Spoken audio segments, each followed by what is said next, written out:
students, today I have taken up the second lesson of the textbook Moments entitled The Adventures of Toto by Ruskin Bond.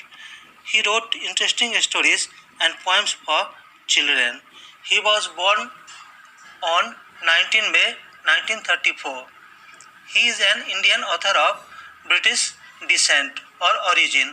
The Indian Council for Child Education has recognized his role in the growth of children's literature in India.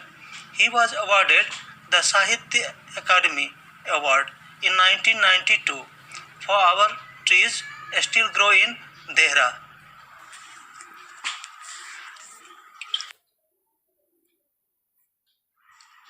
The Adventures of Toto is an amusing story by Ruskin Bond, highlighting the antics of a mischievous monkey. The narrator's grandfather was fond of animals. One day, he bought a baby monkey from a Tonga driver and named it Toto.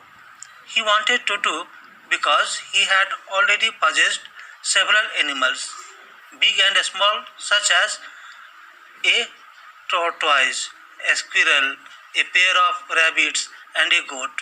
But he didn't have a monkey. He loved Toto too much. Slowly and steadily, the monkey grew mischievous and began to create troubles. Finally, grandfather sold it to the Tonga driver. Now let us understand the story paragraph wise. The narrator's grandfather was very fond of animals. He had a nice collection of animals such as a tortoise, a tame squirrel, a pair of rabbits, and a goat. But he didn't have a monkey. So one day he bought a baby monkey from a Tonga driver and named it Toto. Toto's arrival not only gladdened him but also enriched his private zoo. Toto was an attractive monkey with sparkling eyes and pearl white teeth. He would take a special delight in scaring elderly Anglo-Indian ladies. His tail added to his good look and also served as a third hand. Since grandmother did not have any interest in animals, she never welcomed grandfather with a new bird or animal in the house. So it was decided that Toto's presence should be kept a secret until grandmother was in a good mood. Toto was temporarily kept in a little closet opening into the narrator's bedroom wall, where he was tied securely to a peg fastened into the wall. Being mischievous by nature, Toto began to create a nuisance from the very first day. He removed the ornamental wallpaper, pulled out the peg, and tore off the narrator's blazer. Grandfather was quite happy to see Toto's performance. Toto was now transferred to a big cage in the servants' quarters, where grandfather's other animals lived together. But Toto would create troubles for them. He did not let them sleep peacefully. His pernicious activities were increasing day by day.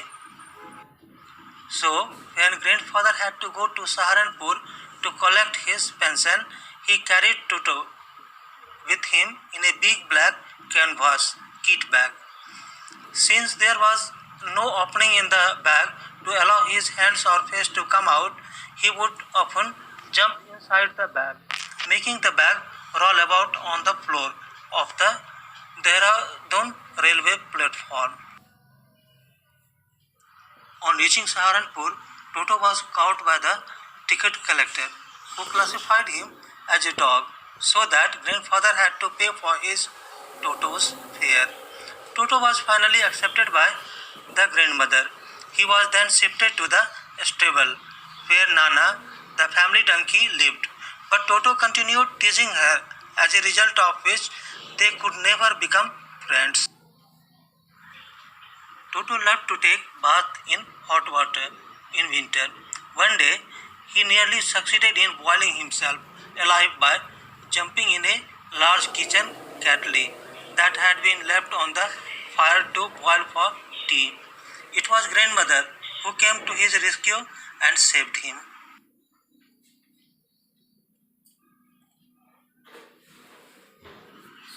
Toto continues his antics by tearing clothes to shreds, breaking plated and other utensils. Everyone in the family got fed up with his mischievous activities. Even grandfather began to think seriously about him, and finally he took a hard decision to get rid of the monkey.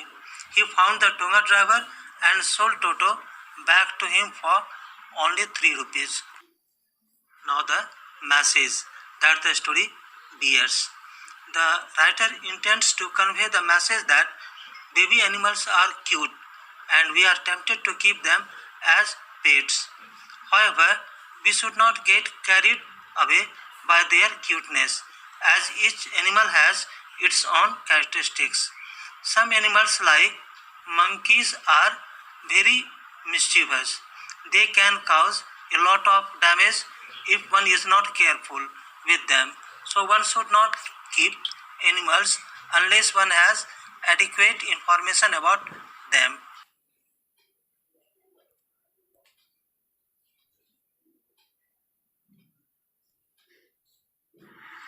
Now, I tell you the meaning of the words that you will find in the story. Feeding trough means a large container for feeding animals. Tonga means horse cart. Anglo-Indian means a person relating to both Britain and India. Pickled means food that is preserved in vinegar. Scooping up means lifting. Peg means a hook. Ornamental means decorative. Naked means uncovered. Wrenched means broke. Socket means attachment. Shreds means cut into thin slices. Sociably means in a friendly manner. Abode means home. Turnstile means a mechanical gate consisting of revolving horizontal arms fixed to a vertical post, allowing only one person at a time to pass through. Annoyance means to anger someone. Vain means an unsuccessful attempt. Quadruped means an animal which has 4 feet. Fare means ticket price. To get his own back means to take revenge. Prodded means pushed. Stable means building set apart and adapted for keeping horses. Halter means a strap or loop placed around the head of a horse or other animal, used for leading or tethering it. Haunches means back. Hauled means pulled out. Spite means a desire to hurt, annoy, or offend someone. Chattered means the sound made by the monkey. Now, difficult words from the summary that I have given to you. To possess means to have or to own.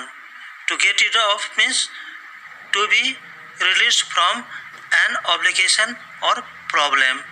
Fed up with means frustrated or annoyed. Now I request you that you must go through the story in the text.